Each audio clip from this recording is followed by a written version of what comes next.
오늘 우리에게 주신 하나님의 말씀은 고린도후서 12장 1절부터 10절의 말씀입니다. 신약성경 298쪽입니다. 고린도후서 12장 1절부터 10절까지의 말씀을 드라마 바이블로 낭독합니다. 제12장. 무익하나마 내가 부득불 자랑하노니 주의 환상과 계시를 말하리라. 내가 그리스도 안에 있는 한 사람을 아노니 그는 14년 전에 셋째 하늘에 이끌려 간 자라. 그가 몸 안에 있었는지 몸 밖에 있었는지 나는 모르거니와 하나님은 아시느니라. 내가 이런 사람을 아노니 그가 몸 안에 있었는지 몸 밖에 있었는지 나는 모르거니와 하나님은 아시느니라. 그가 낙원으로 이끌려가서 말로 표현할 수 없는 말을 들었으니 사람이 가히 이르지 못할 말이로다. 내가 이런 사람을 위하여 자랑하겠으나 나를 위하여는 약한 것들 외에 자랑하지 아니하리라. 내가 만일 자랑하고자 하여도 어리석은 자가 되지 아니할 것은 내가 참 말을 함이라. 그러나 누가 나를 보는 바와 내게 듣는 바에 지나치게 생각할까 두려워하여 그만두노라. 여러 계시를 받은 것이 지극히 크므로 너무 자만하지 않게 하시려고 내 육체에 가시 곧 사탄의 사자를 주셨으니 이는 나를 쳐서 너무 자만하지 않게 하려 하심이라. 이것이 내게서 떠나가게 하기 위하여 내가 3번 주께 간구하였더니 나에게 이르시기를 내 은혜가 내게 족하도다. 이는 내 능력이 약한 데서 온전하여 짐이라 하신지라. 그러므로 도리어 크게 기뻐함으로 나의 여러 약한 것들에 대하여 자랑하리니 이는 그리스도의 능력이 내게 머물게 하려 함이라. 그러므로 내가 그리스도를 위하여 약한 것들과 능력과 궁핍과 박해와 권고를 기뻐하노니 이는 내가 약한 그때에 강함이라. 어제에 이어 오늘도 바울의 자랑이 이어지고 있습니다. 어제는 민족적 정체성이나 이룬 업적 등에 대해 이야기했는데 오늘 본문에서는 자신이 겪은 영적인 체험에 대해서 이야기하고 있습니다. 이런 자랑을 하는 이유는 바울의 대적들이 환상과 계시를 간증함으로 고린도 교회 성도들에게 인정받고 자기들을 높이려 했기 때문입니다. 사실 오늘날 교회 내에서도 자신들이 체험한 신비한 영적 체험들을 간증하는 경우가 많습니다. 그런 간증을 들으면 그 사람이 대단해 보이고 나도 그런 체험을 해보고 싶다는 생각을 가지게 됩니다. 이런 생각을 하는 정도면 아무런 문제도 아니고 오히려 사람들에게 영적인 도전으로 작용하여 좋은 동기부여의 계기가 된다고도 할 수 있습니다. 그러나 굳이 두 가지의 안 좋은 상황을 생각할 수 있다면 첫 번째는 간증을 듣는 사람이 간증자에 대해 시기의 마음을 갖는 것입니다. 그런데 그것은 오늘 내용에는 적합하지 않는 것 같습니다. 두 번째는 간증한 사람이 교만한 생각을 갖는 것입니다. 이미 고린도전서에서도 다루었지만 그런 체험과 은사가 교회를 섬기고 유익한 일로 쓰이면 상관이 없지만 남들보다 내가 더 대단하다고 생각하고 상대방 위에서 군림하려고 자신의 체험을 계획적으로 이야기하고 사용한다면 옳지 못한 것입니다. 그런데 지금 바울의 대적자는 그런 목적을 가진 것입니다.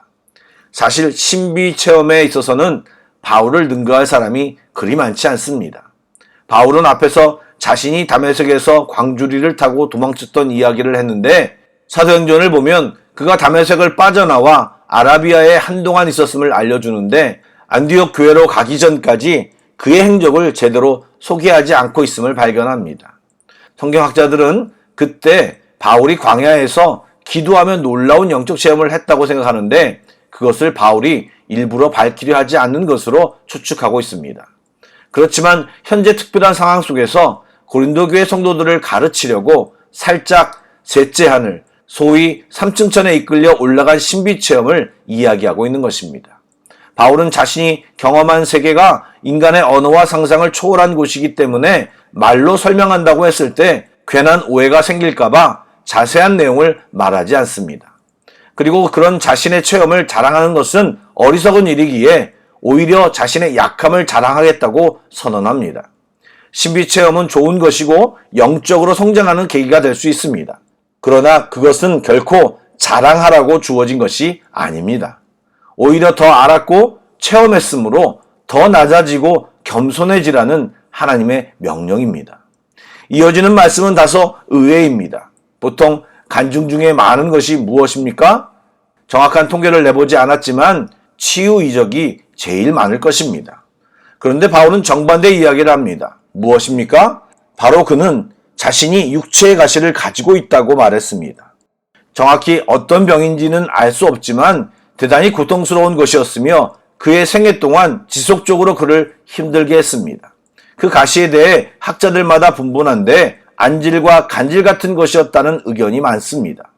바울은 그 가시가 너무 힘들어 3번이나 간구했는데 그때 주님께서는 내 은혜가 내게 족하도다. 이는 내 능력이 약한 데서 온전하여진다고 말씀으로 응답하셨습니다.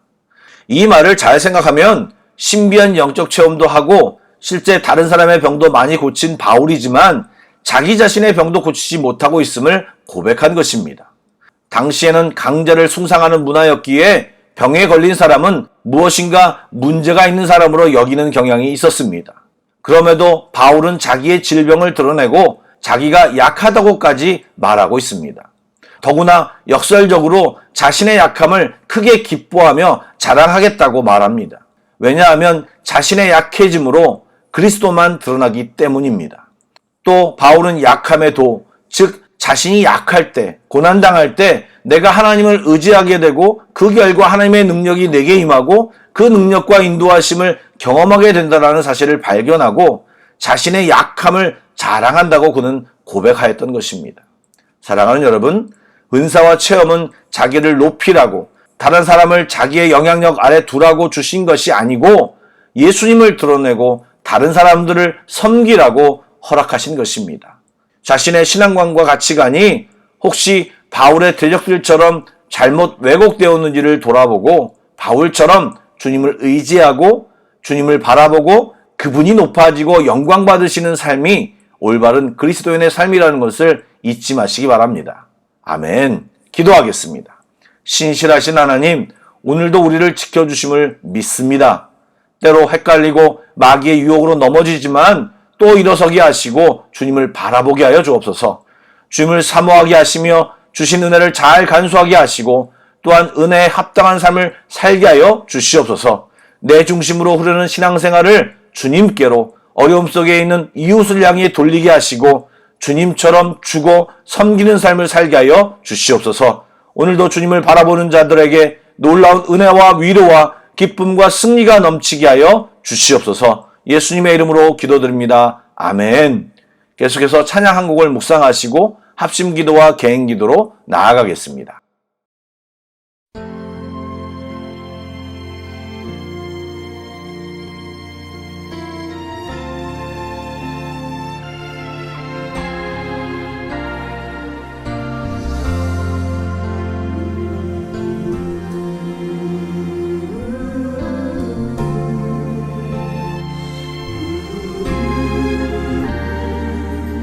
나를 지으신 이가 하나님,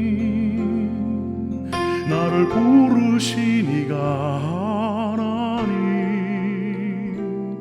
나를 보내신 이도 하나님, 나의 나 된 것은 다 하나님 은혜라. 나의 달려갈 길 다가도록 나의 마지막 호흡 다하도록 나로 그 십자가 함께 하시니 나의 나 된 것은 다 하나님 은혜라. 한량없는 은혜, 갚을 길 없는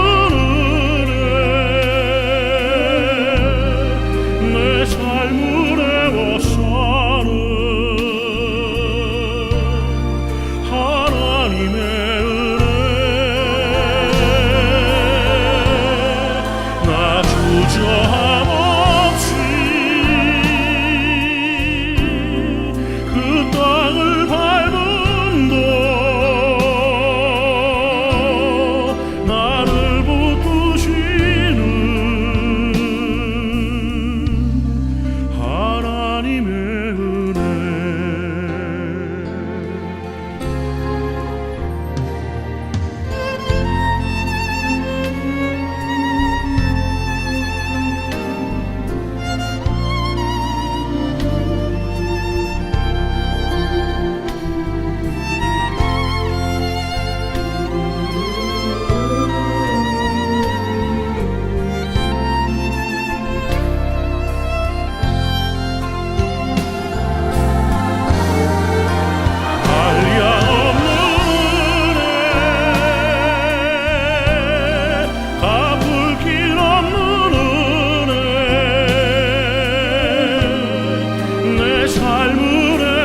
나를 부르시니가 하나님